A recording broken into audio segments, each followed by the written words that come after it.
public comments listed in the agenda? Actually, there are. It says questions and comments from board and public. Thank you. So let's. So there, but every meeting, excuse me, I just wanted to think about, every meeting according to the Brown Act, there's open time for public to talk to things not specifically on the agenda. That's actually not accurate. That's only for regular meetings, not for special meetings. Are you certain of that? I'm positive. Okay, so let's move on to item B, the budget presentation. Item 1, we have the draft budget for fiscal year 2019-2020, and a detailed memo from Eric, which I'm sure everyone's had ample time to review and read and make notes.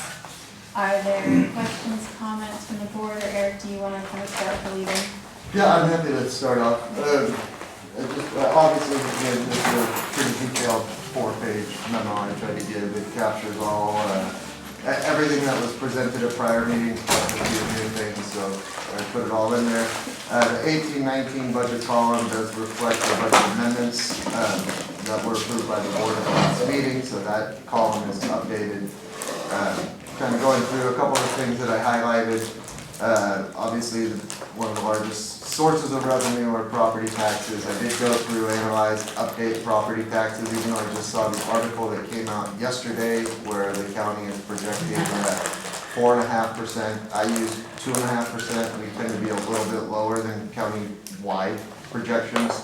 I think 2.5% is a good conservative estimate. Now we can reason up that at this point in time. And that's only for current secured, the largest of the tax lines. The others all are relatively even with prior years. There wasn't a lot of trend analysis to be done there. At the end of the day, still projecting a net operating gain of over $400,000. Again, that's strictly operating. Looking at revenue and expenditure over the course of 1 year, but in the course of operating gains, it totaled over $1 million in the last 2 fiscal years. That continues to move us in the right direction. Obviously, I left notes in that same paragraph regarding the looming OPEB and pension long-term unfunded liabilities, as well as the district remaining committed to building various and critical reserves. One of the things you'll notice here is that I did consolidate the redundant and insignificant GL accounts, left bullet points about those, and within the actual budget itself, you'll notice that those cells have been blacked out, just to kind of eliminate confusion as to why those are sitting there with no number anymore. It's because I'm phasing out that GL line altogether. Otherwise, department by department, I'm happy to take questions. Again, I would touch on the water and sewer for the park, and I'm sure everybody got their own personal mailer in the mail talking about the capital maintenance fee. That's going to hit us a lot harder because we have several meters, and the vast majority of them are larger than the 5 to 8 inch meter example that they said most residential customers have, which we are not. So that gain, or that larger expenditure alone, is over $3,000, closer to $3,300 just in the capital maintenance deal. Capital improvements I laid out for that as well. On the rec, one thing I did want to clarify, I understand my opening paragraph can be somewhat confusing. I'm talking primarily about specialty camps, and specialty camps traditionally are run through outside contractors. These are the ones we typically do over at Miller Creek or off-site. We don't have that ability as much this year, and the main purpose of this note was to recognize the rec staff in making all of every adjustment they could within our traditional day camp so that revenue stayed fairly even. But you will notice that it's driving an increase in part-time salaries due to higher camp staff camp numbers, and a decrease in the independent contractor fees specific to recreation. Excuse me, point of order, what number are you on? I'm just going through my notes. I know you are, but which number are you on? My general note under recreation. Thank you. And then again, the other thing I did want to point out on the recreation, on the capital outlay, Again, from my notes was, even though we are, kind of have a wish list item of potentially redoing the kitchen, we're also recognizing that there's a very large chance at the conclusion of this pool season, we will need to resurface both pools. We do have somebody coming out to inspect again. That last happened a couple of years ago. If that happens, we'll have to relook at where we are financially, and we will bring a recommendation to the board at that time. We're estimating it to be approximately $80,000 to $100,000 expenditure to resurface both the top pool and the main pool. And then the other thing I wanted to bring up within the fire department was on the vegetation management. I'm sure you noticed that funding has doubled, still not significant amounts, but from 20 to 40,000, and that's based on sitting down with the vegetation management coordinators at Santa Fe, looking at maps of our areas and ways that they think we could most efficiently use our limited resources. And then on the long-term debt, just to clarify, what used to be listed in capital outlay was our engine lease, and it was the combined total of principal and interest. I've moved that out of there, and that is now listed under long-term debt principal for the principal amount and long-term debt interest, which explains the large spike in long-term debt, even though for auditing purposes it's always been recorded under long-term debt. So just from our accounting perspective, we got it out of there. Otherwise, I am happy to field any questions, although I do have one more point, sorry, and this was kind of brought up as a question, just to recognize that within, on the rec, especially on the rec revenue side, under pool operating revenue, pool memberships, and summer rec programs, those are all subject to deferred revenue. As you'll notice, the actuals are extremely higher than budgeted in a lot of accounts. That's because we've received a lot of revenue that at the end of the year in one transaction, we then calculate how much is for services provided next year, because we're on a modified accrual basis, and then we will move that into a deferred. Luke did run some numbers for me, and we're still tracking where I would expect to track, but if you wanted them, I do have some updated numbers on the actuals for those. And that'll do it. All right, questions, comments from the board? Discussion? I've had all my questions answered. Okay, Isabel? I have, Okay, I'll open it up to the public. Questions, comments from the public? yes. Linda? And this is about the memo, okay? I was wondering if we have 400, well, it's estimated 440K operating gain, why can't we just add another 100,000 to OPEB? Just, you're saying maybe we can add to it, if it's possible we can add to it. Why don't we just add to it and force ourselves to not spend every single penny? Can we do that? Well, that wouldn't be my decision to make, first off. I know, but I don't know who made this decision. The board made the decision.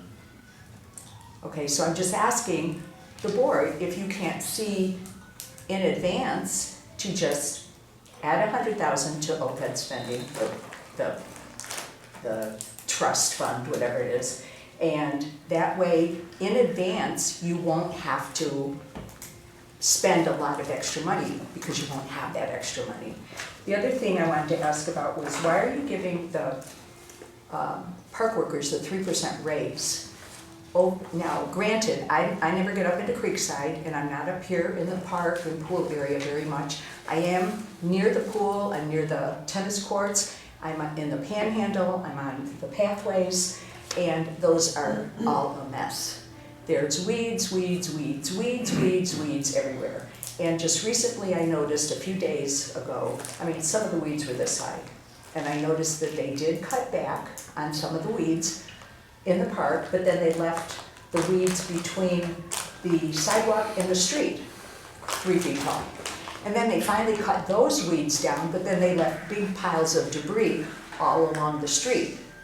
So, there's weeds everywhere, and you plan to add a beautification to around the porta potty. there's never a way that that's gonna be cleaned of weeds. It's just a mess, so I just think 3% is excessive. And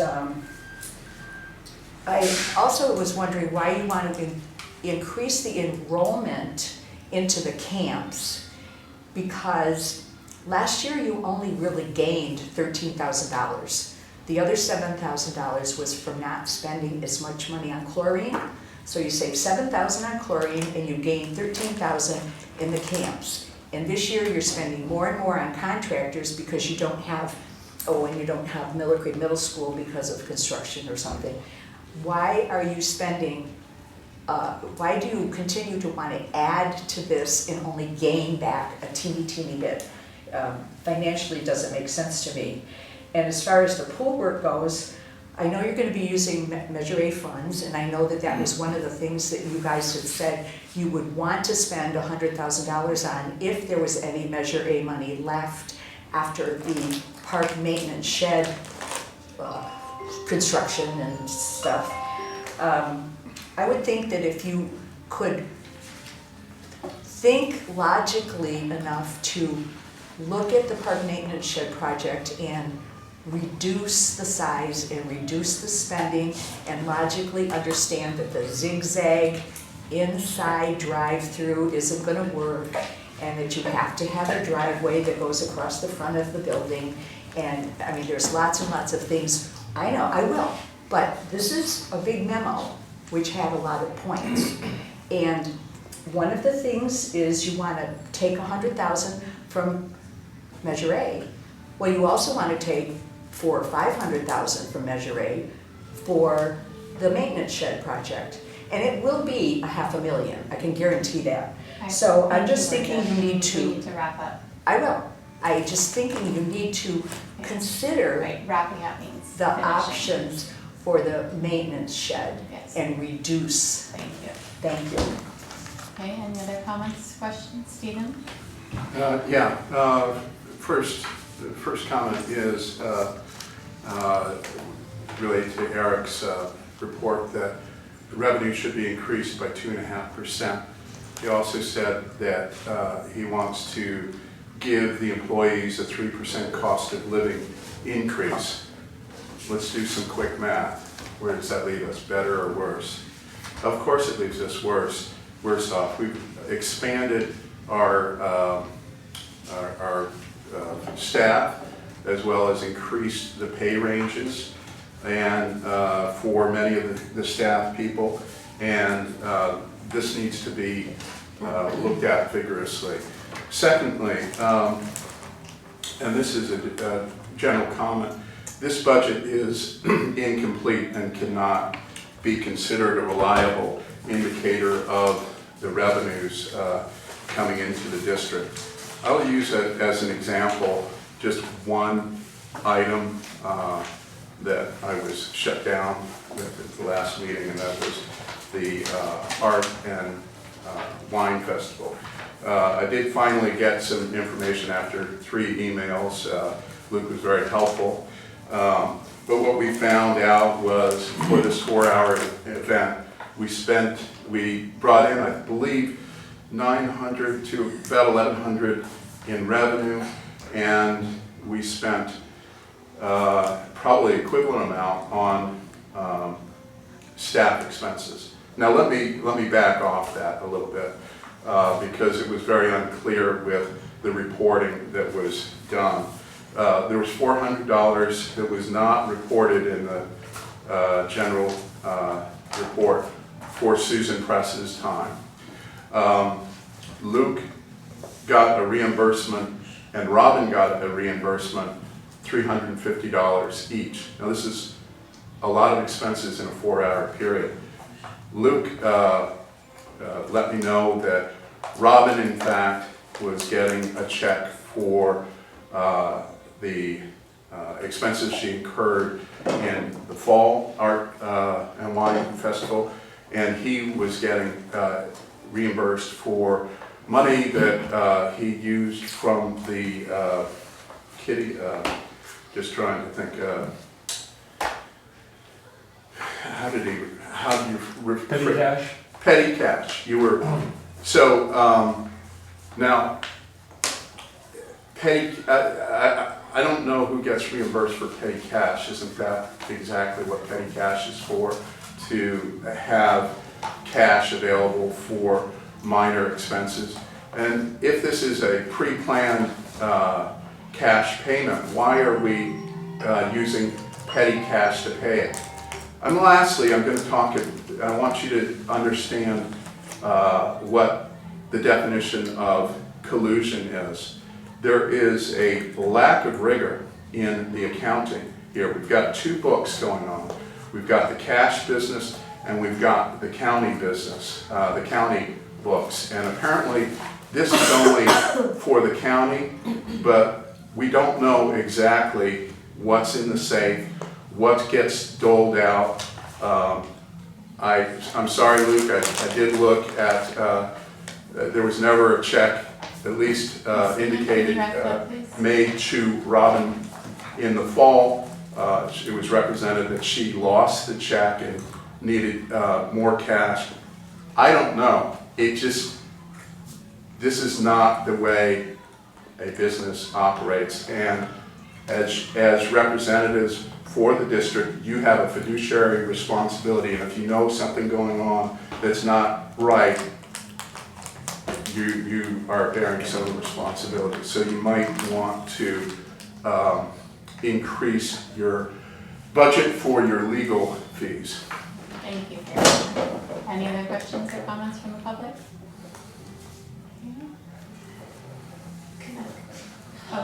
Can I just make a quick statement, because it is very disturbing when accusations are made that are totally unfounded.